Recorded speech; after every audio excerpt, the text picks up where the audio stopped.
Hi, my name is Vivian Acquah, and I am the Inclusive Workplace Wellness Advocate, also known as the DEI Consultant and Coach. And welcome to Let's Humanize the Workplace. Can you imagine that this show is almost 3 years old?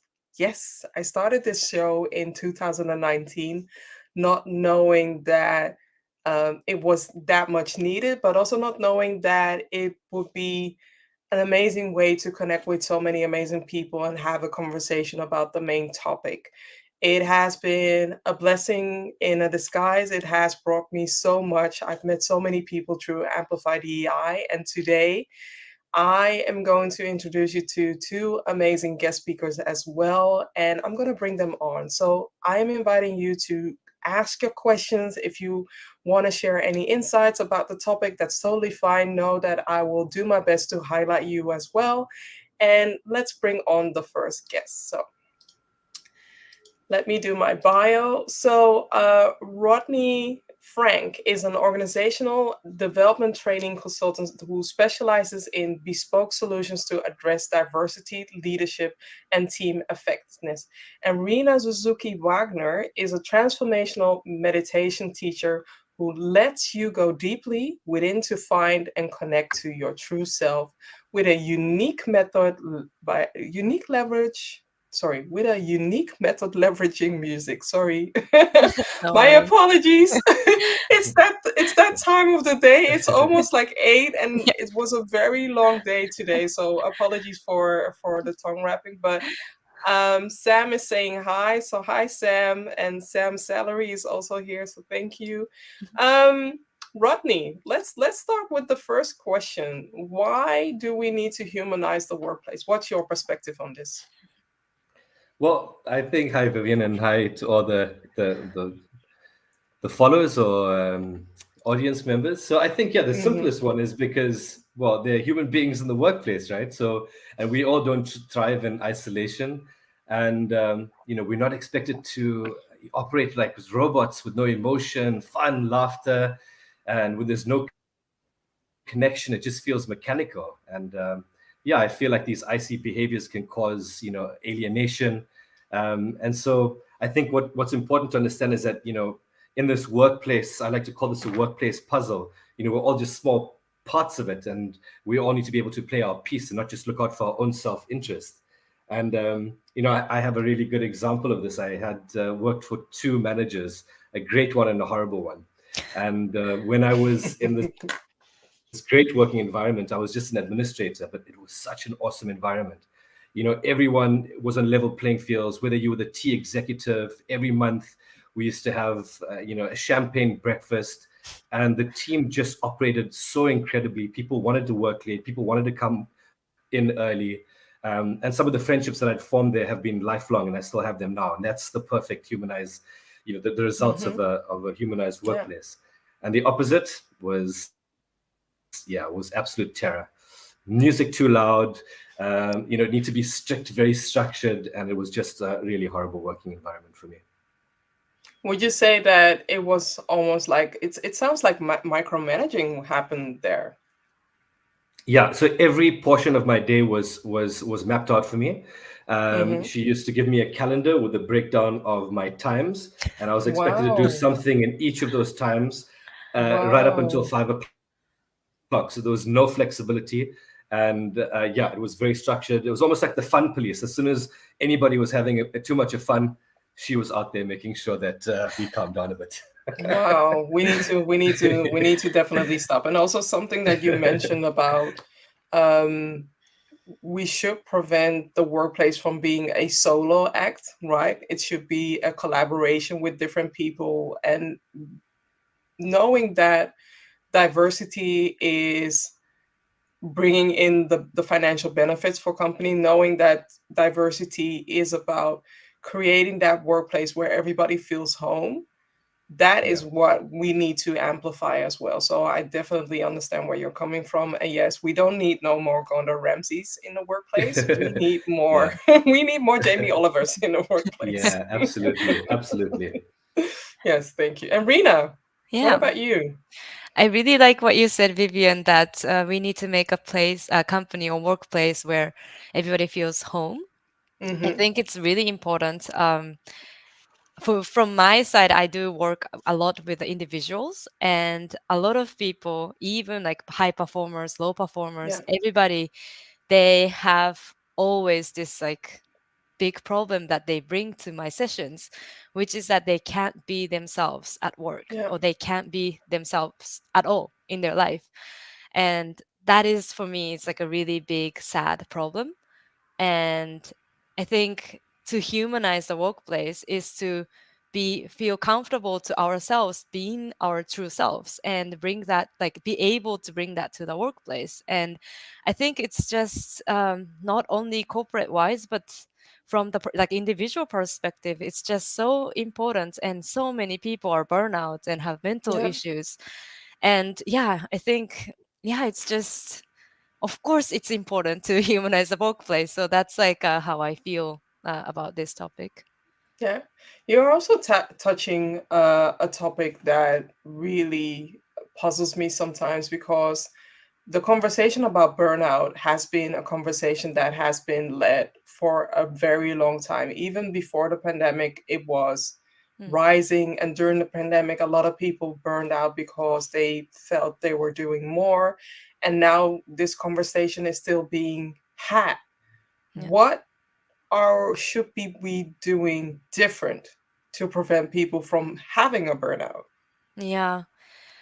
I think I mean, there are many solutions, but for Hmm. me, it's, of course, the company has to Yeah. provide a workplace, but also I Yeah. think what's lacking is not only the system, but we don't have time to look and reflect on ourselves. We Yeah. just keep busy going, going, going, doing, and we have to chase, we are chasing, craving for something. Like it can be success, it can be status, it can be money, and we are craving, we are chasing, we are focusing too much on doing, and we just don't have time to reflect and being ourselves. And that's for me, it was lacking for me, at least, that to have those times and really reflect on what who I really am. Because some Hmm. people say like, oh, I can't be true myself at work, but they don't really know who they are. So Yeah. then it's like you can't align if you don't know who you are. And I think that's the most like really important, that's something that you can do as an individual and take action. So for me, that was the, yeah, that's what we should do Yeah. individually. Yeah. You mentioned two valuable points. One, I always refer to the thing that you shared about we are going on and on and on. We are not Duracell bunnies. We don't have Duracell batteries where we last and continue on and on and on. And the second part is um, a valuable aspect that a lot of people are not familiar with is knowing yourself. Mm.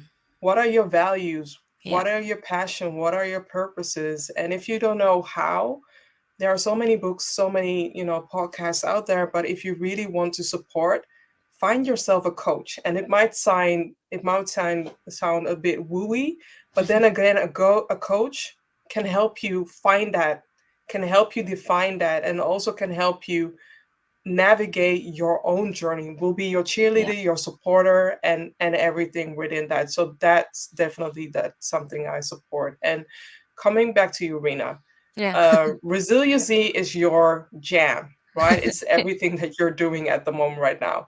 Why is it important? And I have to ask you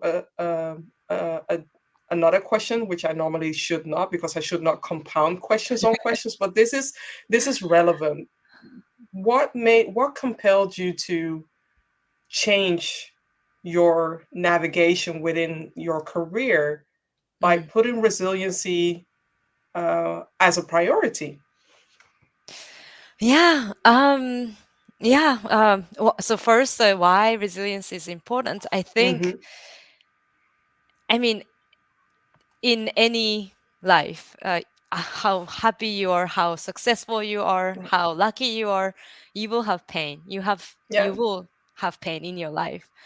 And then, so you have to always, I mean, you can't avoid pain, but you can avoid suffering. So Yeah. for me, the resilience is important because you can see what's the difference between pain and suffering and Yeah. try to make or transform the pain to be a positive thing. I know it sounds like, yeah, she's saying it again, or like, you've heard of it again and again. But I think that's really important. And that's something we can actually do if we really look into ourselves and if we reflect. So that's why it's important. And that's how you can have a content fulfilled life. So I Mm-hmm. think that's why the resilience is very important. Even though you don't feel like you have a difficult times right now, it will come. And those times you can be resilient and you can Mm-hmm. get back to your on your own feet. So that's why I think it's important. Yeah. Yeah. And also maybe to help define resiliency, right? I define resiliency as a way to bounce back Hmm. after challenging periods to Yeah. be able to become resilient. So I'll open up myself and share a challenge that I faced. During my pregnancy, I was being bullied. Mm. That in itself broke my heart because I gave my heart, my everything to the company, and realizing that the love wasn't the same, all because I became pregnant. After becoming a mom, I realized that I can do two things or three. I can either cry myself and say pity myself and become a victim. I can be angry, right? Hmm. Activate the fight mechanism, or I can use what I've learned, use that in a positive way and be part of the solution. I chose the latter. It is challenging though, because I'm redefining myself. I am entering a new journey. I'm entering something that I've never done before, but I'm also activating something that is needed. Why? I want to change the world for my kid. That's Oh. my selfish reason. I want to change the world for better for the kids, for the next generation. And if I am am talking about the deficit in the world, the empathy deficit or the inclusion deficit, I need to be part of that solution. Mm. Wow. That's very strong. And yeah, it feels so, I can feel your compassionate and passion to this Mm-hmm. topic. And Yeah. yeah, I mean, for me, it was a bit different in a way. It was a way longer journey. It's not like a one accident. I Mm-hmm. started off my career as working as an investment banker, and in Singapore and Tokyo, which is especially in Tokyo, the uh, gender balance it's very sexism working environment, and it was really difficult to work for me there.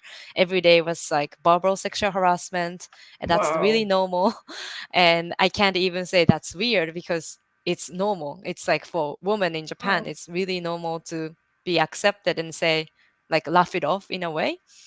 And so yeah, and also at the same time I didn't know who I was. I thought Mm-hmm. I wanted to have better status. I wanted to be so-called successful, and yeah, meaning like promoted, and work at the big company, all those things. And now I think after almost 10 years after my career, I started to realize something is off and something is not aligning with me. Mm-hmm. It's not only the sexist culture, like culture and environment that I hated, but also something is missing from me. So then I went to some this retreat, and where I met my meditation master, and I started to look what really I value. And my value was to be honest, be authentic, and my purpose was to give love to people. And Mm. that would never come to me 10 years ago because I was so full of my ego. And I didn't think of helping others or supporting others. Like I didn't care. But I think, yeah, along the way, it's just like so many things accumulated coming to Netherlands, also facing some racism. It's just really, for me it was a pain, but then in Yeah. the end I think it's really gives me opportunity to look back in my life and look back Mm-hmm. who I am. So that was, I think I was able to transform the pain to the like not a happiness, but A something more positive positive. thing. Yeah. Exactly. Mm-hmm. Yeah. So yeah, So I think resilience is not something you can build and you can get in one day, but if Yeah. you practice and if you can keep working on it, I think that's how you can, yeah, build a resilience. And I hope everybody can build resilience. Yes, I hope so too. I see Rodney nodding. Rodney, I'm including you in the conversation as well. From your perspective, Yeah, I why don't. why, why Yeah. is resilience important? Well, look. Firstly, I don't want to brag, but you know that South Africans are known for being very resilient people, right? You know, You're bragging. we've had to overcome a lot. We've had to True, overcome so much, and I true, think it's also true. part of our culture. Yeah, Being born pre-apartheid, growing up in apartheid, yeah. having to, Mm. face the challenges that we did as a people, as a minority. You know, we've got just it's a beautiful country, but also we've had to overcome and still overcoming so much. So I think Yeah. it's just part of our culture. We've just become so used to it, and I think, as Rena said, it's not something that happens overnight. It's something that built up over time. And the more you overcome these challenges, the better you become at it, and the more resilient you become.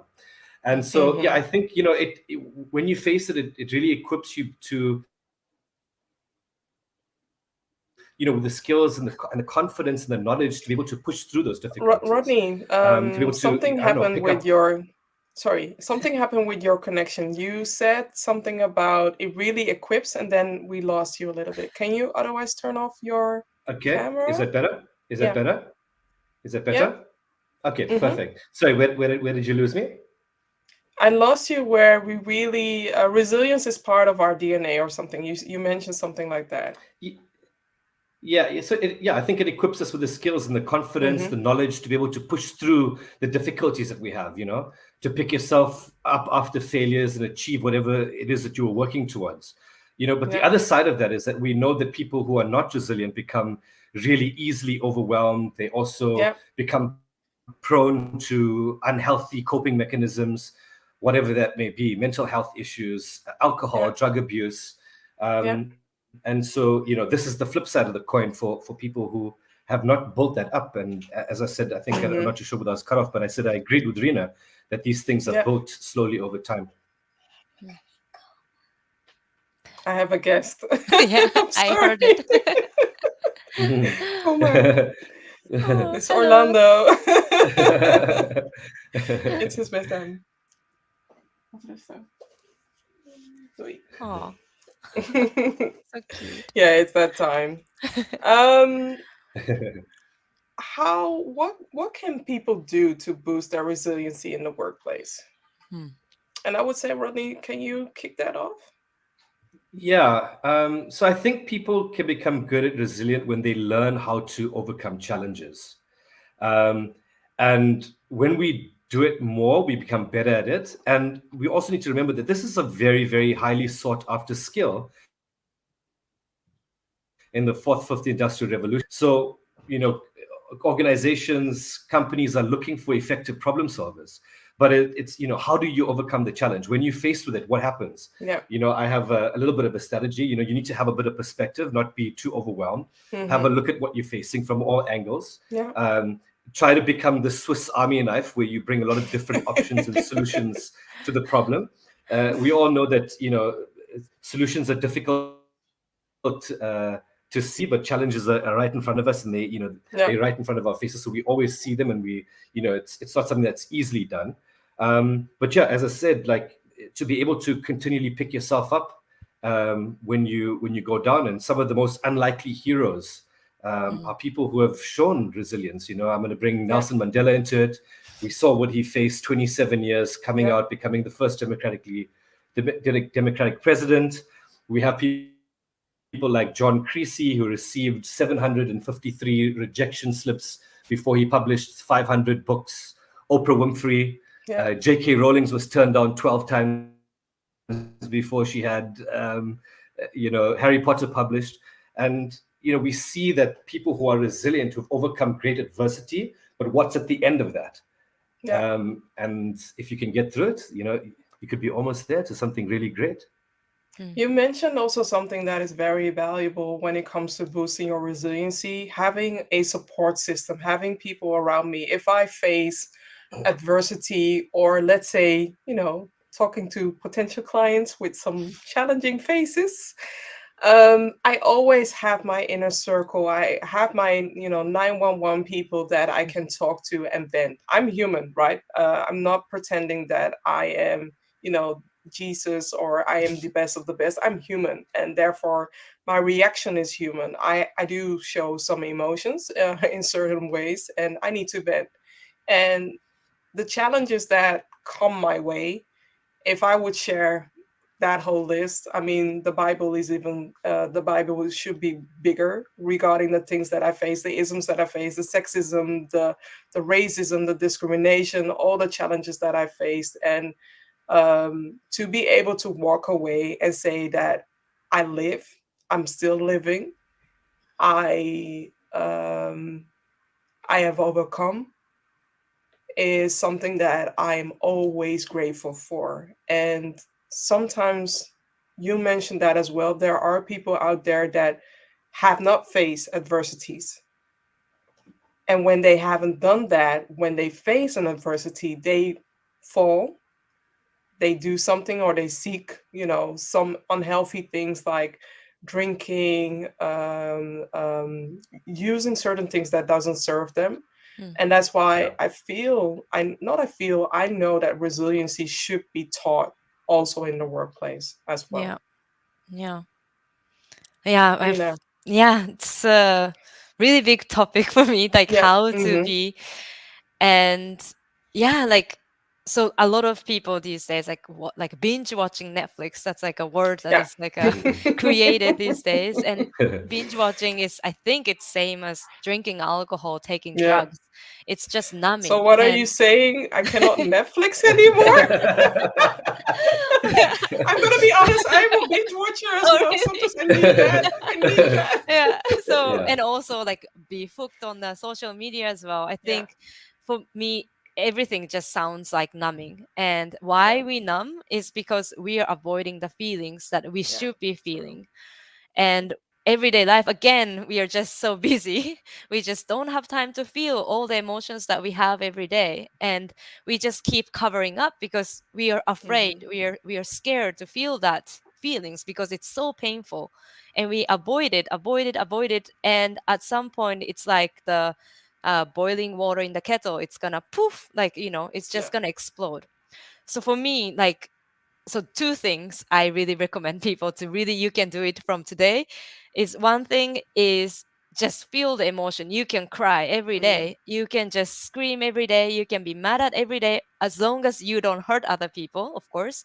But then And at yourself. yeah, but at workplace it's kind of taboo to cry, a taboo Yeah. to, so I think, yeah, I don't know how the company, from like company perspective, how it's possible to do it, but I think the crying shouldn't be a taboo because it's Yeah. people's feeling. We are human, and if we cannot do that, cry at home and try to face the feelings that you have. And that's the one thing. And another thing, it's from my master, and I do it actually almost every day.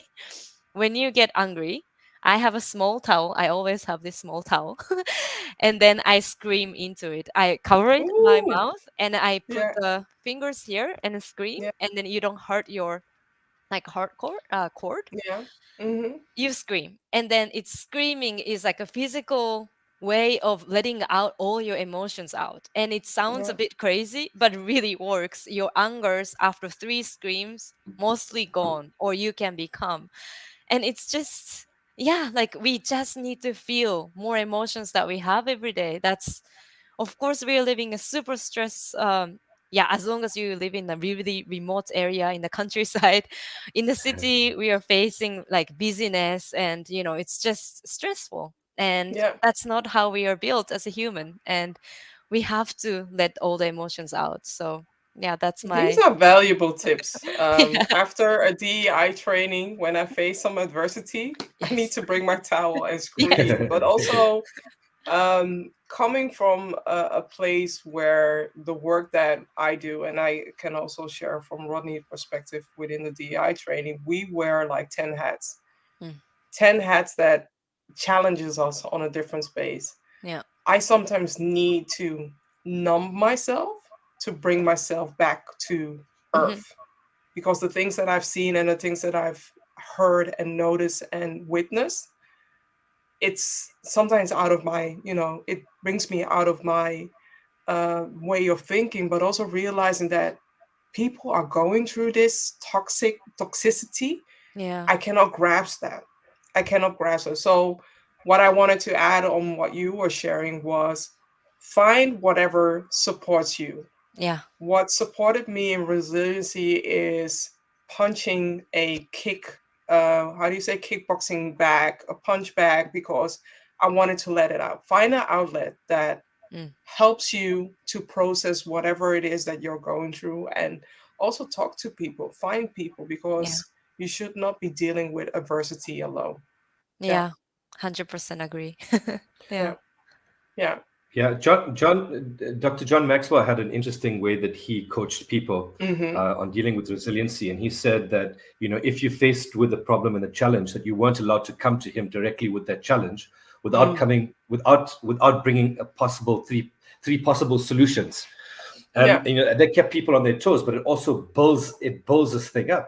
yeah, It builds up yeah, the ability to become resilient, and I love what you mentioned earlier about having a coach, because yeah, oftentimes my coach also does that. If you have an issue, she'll ask, well, what are some potential solutions? yeah.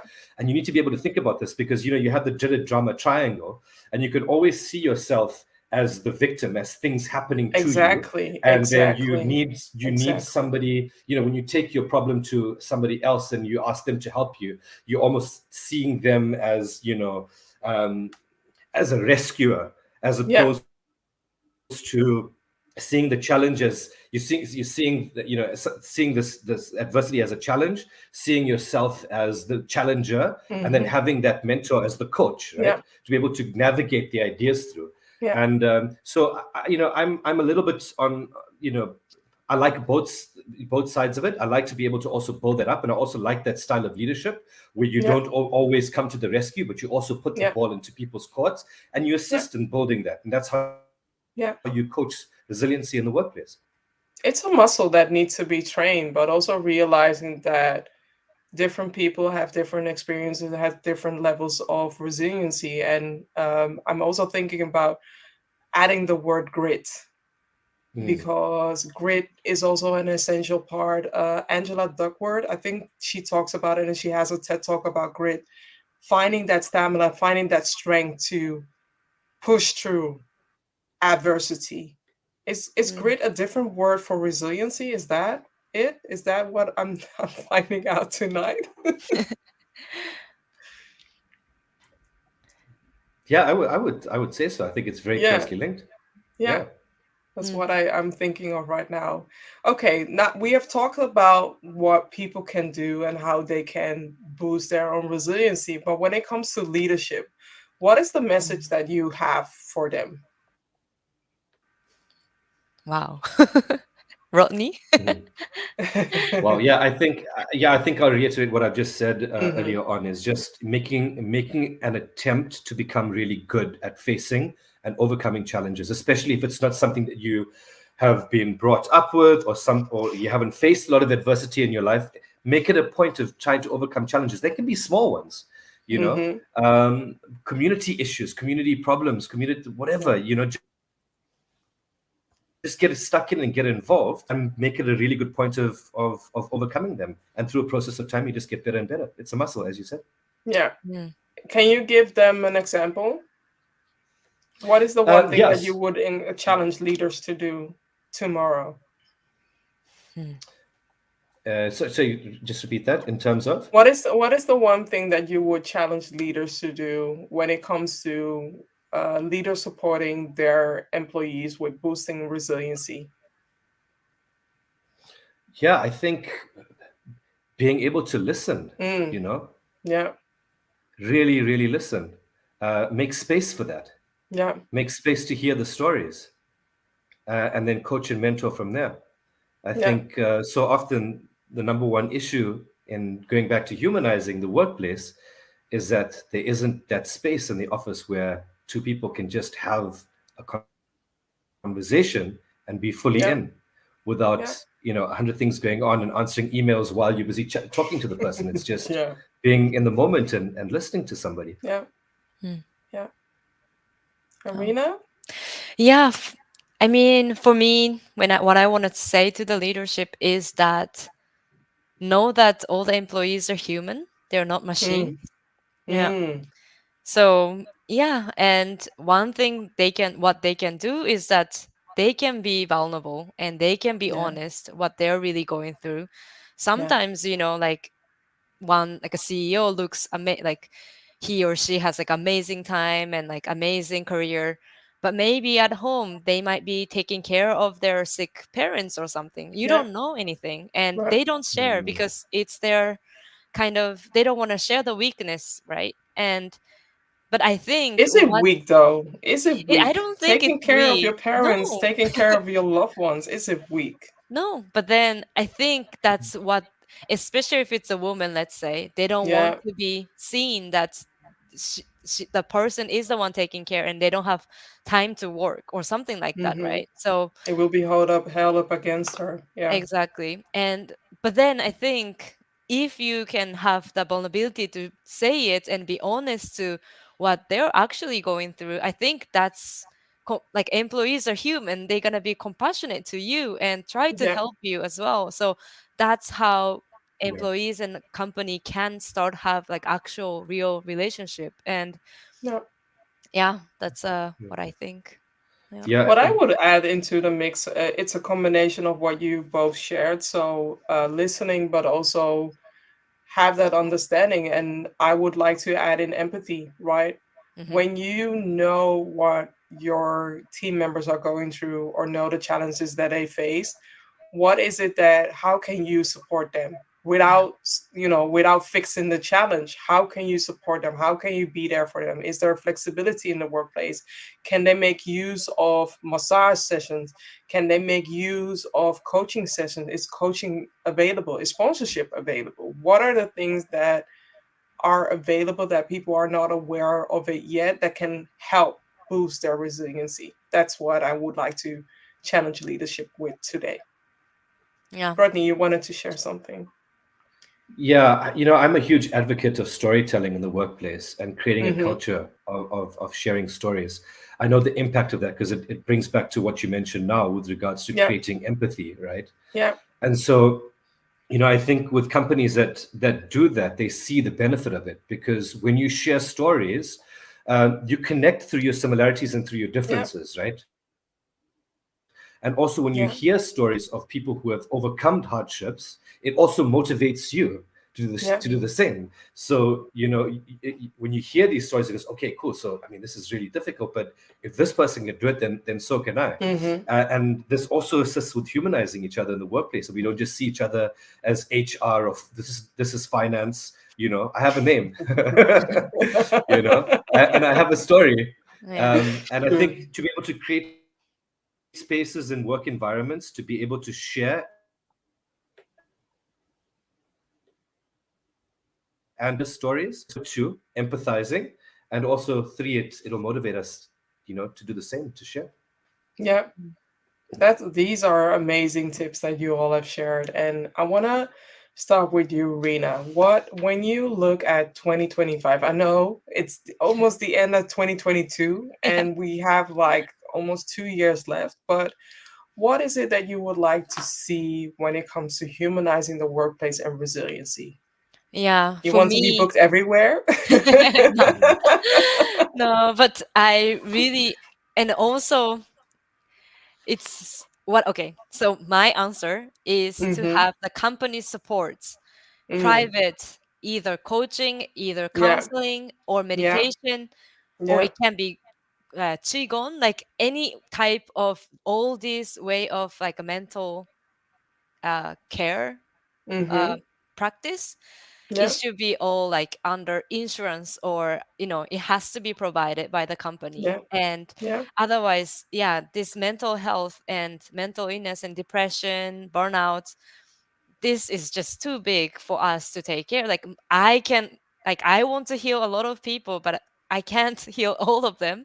And Yeah. there are not so many, yeah, and a lot of, yeah, it's just a lot of people, like all this illness or like all these difficulties happens mostly mainly to the people in poverty. And of Yeah. course, the people who have money, they can pay and they can, yeah, spend the time, and they have time and money. But a lot of people in poverty, they don't, and Yeah. they are the one who really needs help. And yeah, I hope this is like it's in insurance or company provided for everybody.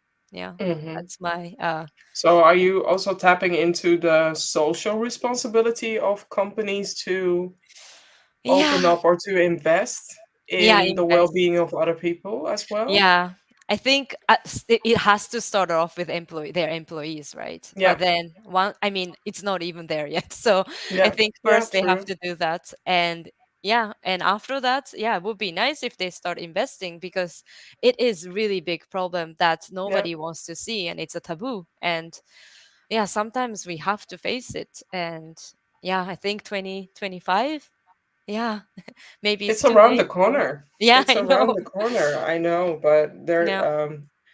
in a way I was hoping that the lessons learned of the lockdown, Mm, how a lot of parents were challenged, how a lot of, employees were challenged by working from home or working at the office and seeing things in a different light, that resiliency, but also, amplifying mental well-being in the yeah. workplace would have a higher priority. And I'm not seeing that yet everywhere. I'm noticing, though, there are a lot more companies investing, Hmm. but it would be amazing to share that as a benefit, because nowadays people are comparing the different benefits and seeing, okay, what is company XYZ offering and why should I join them if Yeah. they are not providing mental health days? Like, I know that Microsoft and LinkedIn or Nike even closed their offices just to provide their people a mental health week as well, Yeah. or have mental health days. Yeah. Yeah. And also, to in addition to that, I think it's important that each people needs a different thing. So some people Yeah. works with coaching, and some people Yeah. works with Yeah. meditation, some people works Yeah. with something else. So it's nice, it would be even nicer if they have more options that they can provide. And yeah, it's not only one way that works for Yeah. everyone. Yeah. That goes into play with equity, right? Not Yeah, everybody needs the same tool, and different people exactly. need different tools. So I Yeah. totally understand that. Rodney, what's your Yeah, wish? yeah, I think my dream is, for there to be brave spaces created in workplaces, Mm. where there's Yeah. accountability for the things that you do and say. Mm. And I'll go back to the storytelling, but where people will be brave to be able to share their stories, but more Yeah. importantly, that we find the space and the attitude to want to receive these stories and truly Yeah. listen. And when you have this coupled with the things that you've mentioned now, Yeah. effective wellness solutions, we can start to see workspaces, operate like communities, and that's what we really Yeah. really want. I've just come off a back of a really amazing project where I was doing a wellness initiative that lasted a full month for one of the big banks there, and every day we had a different wellness supplier that came on. And we were really surprised because one of the pillars was mental wellness, and it was the most booked out. Everything from burnout, Hmm. anxiety, depression, it was It full. says something. And what It was says really, something. Yeah. it does say something. However, what I really